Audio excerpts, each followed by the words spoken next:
Now that you are NXT Champion, you're beginning to turn some heads. Triple H just informed me that he wants you to defend your title every week this month. I believe he's trying to scout you for bigger shows. What's up, YouTube? Welcome to my career mode here in WWE 2K15. Jett Storm, he is now the NXT Champion, and he's set to defend his title against, well, I'm not sure exactly who he's going to be defending against in these 4 weeks, but we do know that he's going to be starting out against this man, one of the Performance Center jabronis he has came up with, and this is El Hondero, who really isn't much of a challenge. What are we? I guess we're starting things out. I don't. How did El Hondero ever get an opportunity at the NXT title? What has he ever done to deserve this opportunity? Has he been beating NXT guys left and right? I mean, what is this logic? I mean, I get maybe you're trying to start things out slow here, but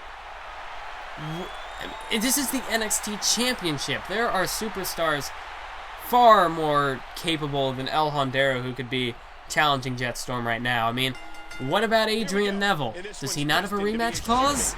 I mean, what about, even there's like Corey Graves, Sami Zayn, Bo Dallas. What? Why El Hondero of all people?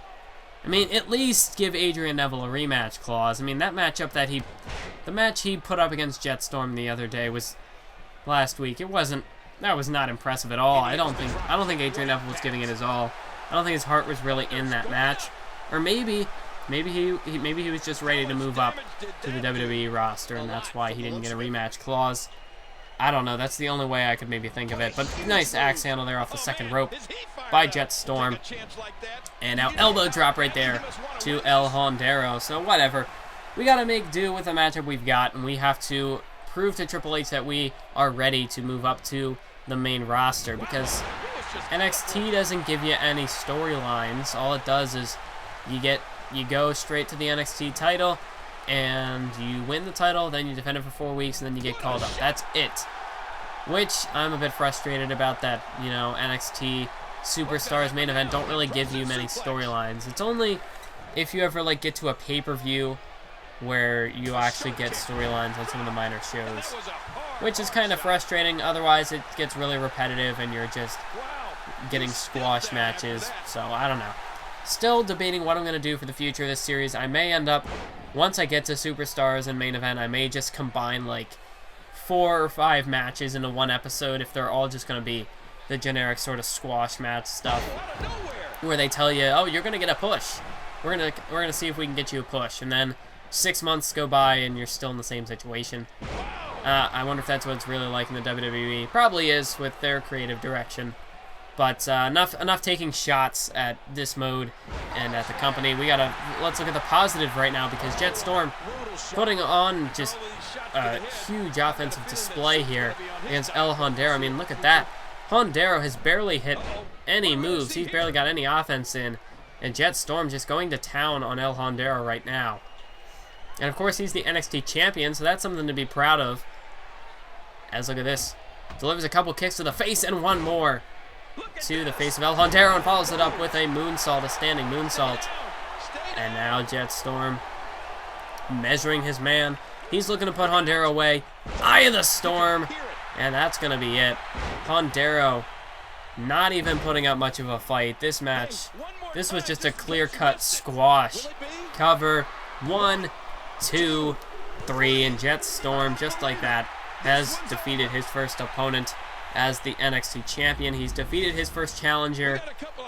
And, Jett Storm, he's going to prove that he's a fighting champion.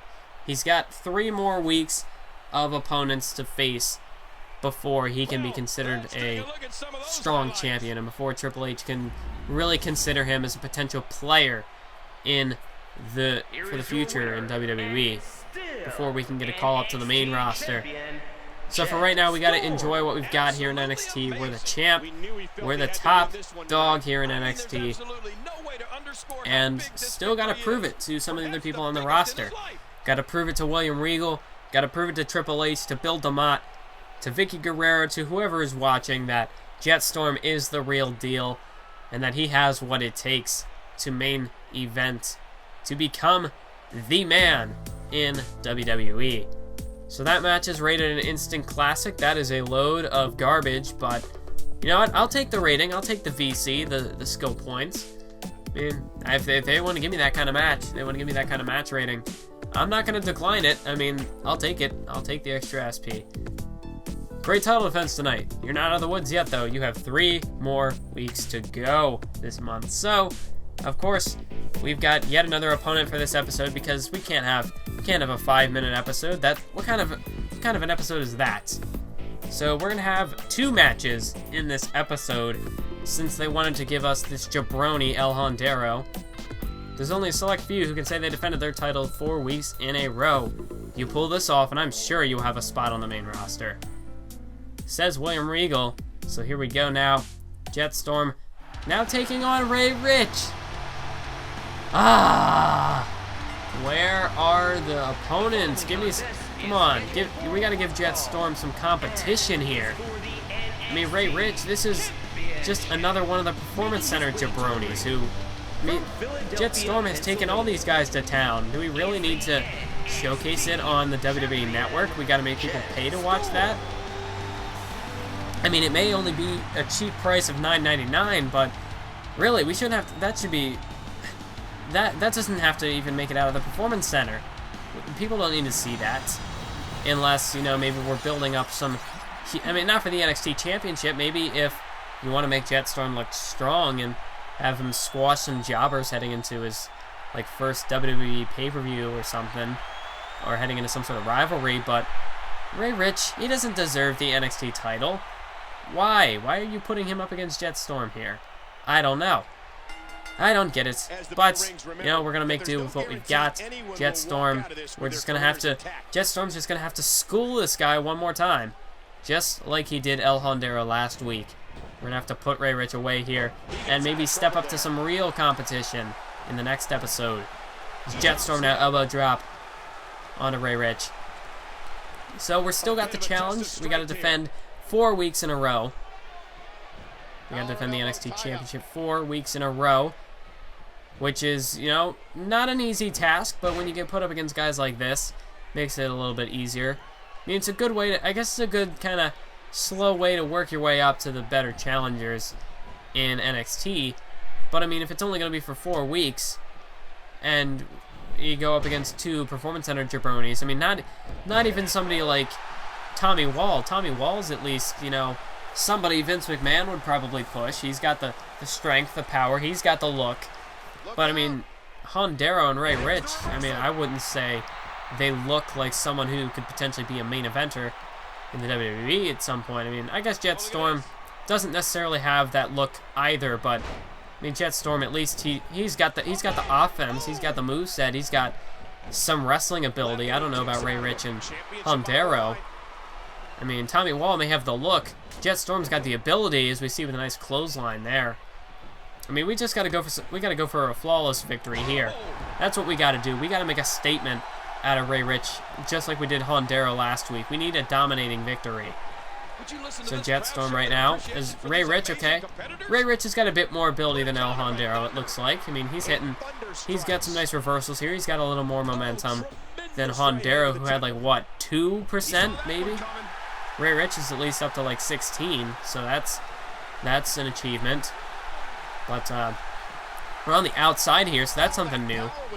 Haven't really had much time outside of the ring, so Jett Storm, he can get a little bit of an opportunity to fine-tune his skills here with his like environmental offense, utilizing that barricade, utilizing the floor, the ring posts, the steel steps, do whatever he can.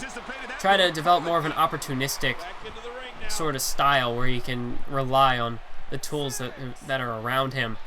And I don't like this. You can't like save the settings where you can have display count on. Otherwise I'd have to go in each and every match to set it up, which isn't worth it. And plus you can't change the difficulty, so I mean, for the longest, apparently the difficulty is supposed to increase as you go throughout my career mode. But in my Superstar Shawn Bailey one, I've made it to SmackDown, and the difficulty hasn't increased at all. So I'm not sure when it's supposed to step up. Maybe it's not until you get to Raw.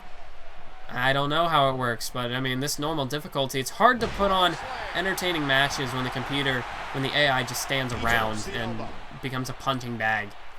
Yeah, I don't know. I'm not as hyped about this career mode as I was, you know, when they first announced it. Hasn't been all that it's cracked up to be, but not to say it's bad, because I haven't even explored all the storylines yet, because, I mean, once you get to the main roster, I'd imagine things get better. It's just the whole grind of getting to the main roster, getting to Raw, getting to SmackDown. That's kind of tedious, but, you know, there are a couple bright spots, pay-per-views, this sort of stretch where you got to defend your title. I mean, it's not all bad, but look at this. We're using that pin combination to the full effect, but Ray Rich is kicking out of everything right now. So at least he's putting up a bit more of a fight than Hondero did, as Jett Storm now. Big backhand! Look at that.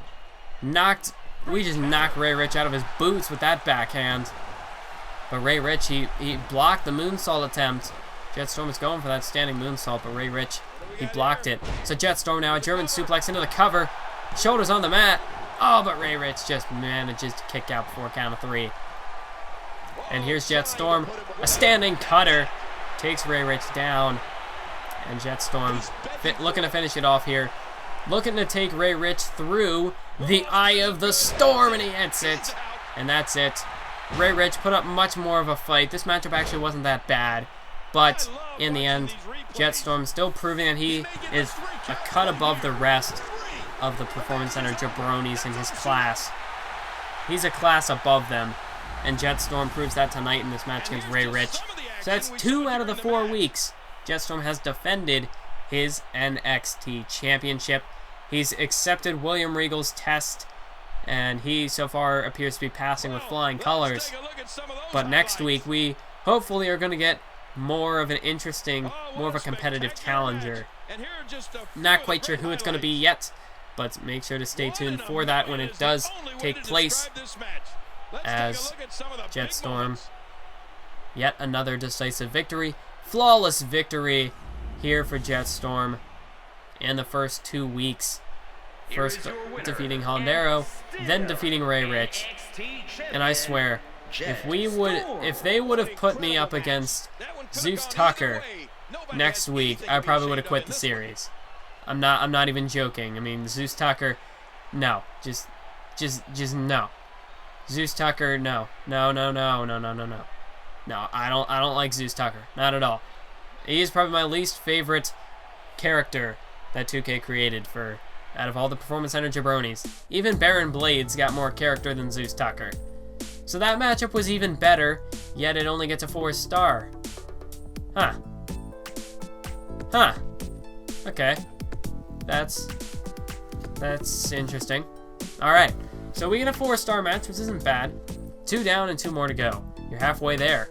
Don't let your foot off the pedal yet, though. Those title defenses are only going to get tougher and tougher each week.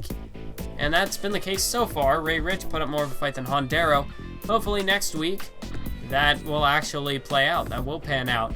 We will get a more challenging opponent. Maybe we can go up against Adrian Neville, who still has a rematch clause, unless they called him up to the main roster. Maybe that's what happened. But still, we got, like, Sami Zayn, Bo Dallas, maybe. Had a really good matchup against Bo Dallas a couple episodes ago. That'd be for an interesting rematch. We've got the pin combo right now. I'm debating going for the diving pin combo because, I mean, when you hit those moves off the top rope, it's good to just be able to go for a pinfall. Just kind of taking a look at all the abilities we've got here. Mouthpiece, you know, I don't really plan on getting a manager because they don't do a whole lot. Fan favorite isn't bad if you get a comeback, but just kind of taking a look. Some of these skills, I think I'm going to go ahead and pick up top rope diver, and when I get a few extra VC, I'm going to get that show off ability. Also, when you get a skill like that, make sure you apply it. It'll give you like a little box that you got to check first, because I went to go and change my moveset after this and I forgot to apply it, so I had to go back and fix that. So just a little tip in career mode, you want to make sure that you check that yellow box next to it after you apply it. You got to go to the top of the list And you gotta make sure you check that box, otherwise it won't apply. Just to let you know, because I've made that mistake before. I want to thank you all for watching, and until next time, keep on YouTubing.